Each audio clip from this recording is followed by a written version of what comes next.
কনকনে শীতে কাঁপছে দেশ। মৌসুমের সর্বনিম্ন তাপমাত্রা নওগাঁর বদলগাছিতে রেকর্ড করা হয়েছে ৬.৭ ডিগ্রি সেলসিয়াস। ঘন কুয়াশায় কাছের জিনিসও ঝাপসা। বাধ্য হয়ে হেডলাইট জ্বালিয়ে সড়কে চলাচল করে যানবাহন। হিমবাতাসে জনজীবনে নেমেছে স্থবিরতা। কাজে যেতে কষ্ট হচ্ছে শ্রমজীবীদের। অধিকাংশ জেলায় তাপমাত্রার পারদ নেমেছে ৬ থেকে ৭-এর ঘরে। আরও কয়েকদিন মৃদু থেকে মাঝারি শৈত্যপ্রবাহ থাকার পূর্বাভাস দিয়েছে আবহাওয়া অফিস। এদিকে শীতের সঙ্গে পাল্লা দিয়ে বেড়েছে ঠান্ডাজনিত রোগের প্রকোপ। সবচেয়ে বেশি আক্রান্ত হচ্ছে বয়স্ক ও শিশুরা। এই মুহূর্তে নওগাঁয় আছেন সহকর্মী এম আর রকি এবং রংপুরে আছেন আব্দুর রশিদ জীবন। সরাসরি প্রথমে যাচ্ছি রকির কাছে। আবহাওয়ার এই বৈরী আচরণ প্রায় ৩ সপ্তাহ ধরে এই জনপদের বাসিন্দা দেখে আসছে এবং হিম শীতল বাতাস সেই সাথে কোনে যে ঠান্ডা তা অনুভূত হচ্ছে এবং এরকম একটি আবহাওয়া এই অঞ্চলের মানুষের জনজীবনে বড় ধরনের একটি প্রভাব ফেলেছে এবং আমরা লক্ষ্য করছিলাম এই সপ্তাহ জুড়ে তাপমাত্রার পারদ কিন্তু আরেক দফা নিচে নেমে এসেছে এবং ১০-১১ ঘর থেকে নেমে বর্তমানে আজকে দেশের সর্বনিম্ন তাপমাত্রা নওগাঁয় রেকর্ড করা হয়েছে ৬.৭। অর্থাৎ এই মৌসুমের সর্বনিম্ন তাপমাত্রায় আবহাওয়া অফিস বলছে মৃদু থেকে মাঝারি শৈত্যপ্রবাহ বয়ে যাচ্ছে। যদিও আজকে তাপমাত্রার পারদ নিচে নেমে এসেছে, তারপরও কিছুটা সূর্যের আভা আমরা লক্ষ্য করছিলাম, কিন্তু হিম বাতাসের কারণে জনজীবনে বড় ধরনের নেতিবাচক প্রভাব আমরা লক্ষ্য করছি। পাশাপাশি যারা এই আবহাওয়ায় বের হচ্ছেন অনেকগুলো এবং রোগবালাইয়ের প্রকোপটাও বেড়েছে এবং পুরো প্রাণ প্রকৃতির উপরই এক ধরনের নেতিবাচক প্রভাব এসেছে এই আবহাওয়ার কারণে। এবং আমরা দেখছি যে এই জনপদে এই মৌসুমে বুড়ো চাষ করার একটি মৌসুম, কিন্তু তাপমাত্রা এরকম নিচে নেমে যাওয়ার কারণে কিন্তু বুড়ো চাষাবাদ তারা করতে পারছেন না।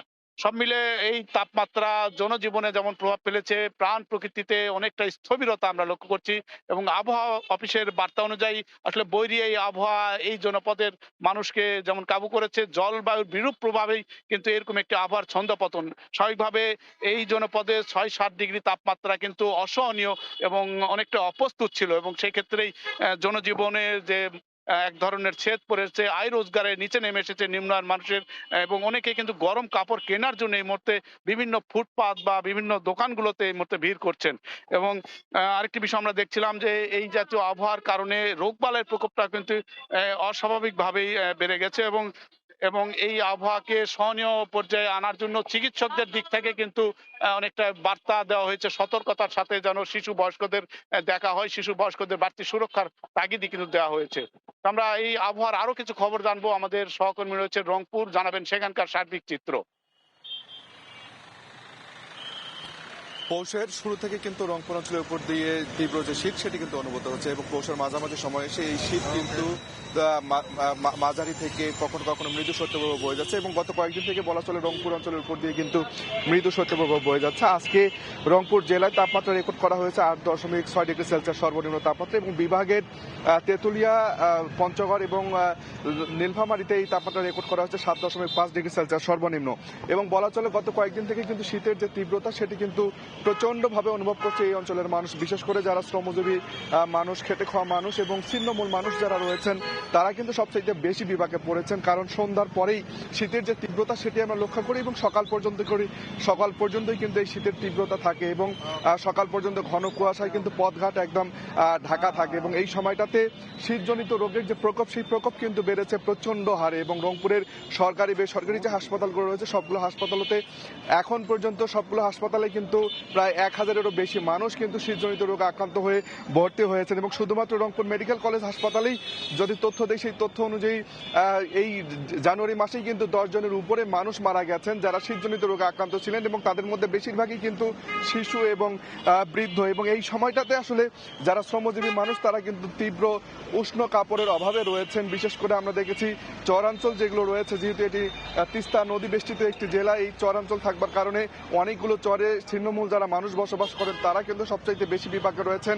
এছাড়া একই সাথে শ্রমজীবী মানুষ এবং বিভিন্ন বস্তিতে যারা বাস করেন রয়েছেন তারা কিন্তু হাড় কাঁপানো ঠান্ডায় একেবারে কাহিল হওয়ার অবস্থা।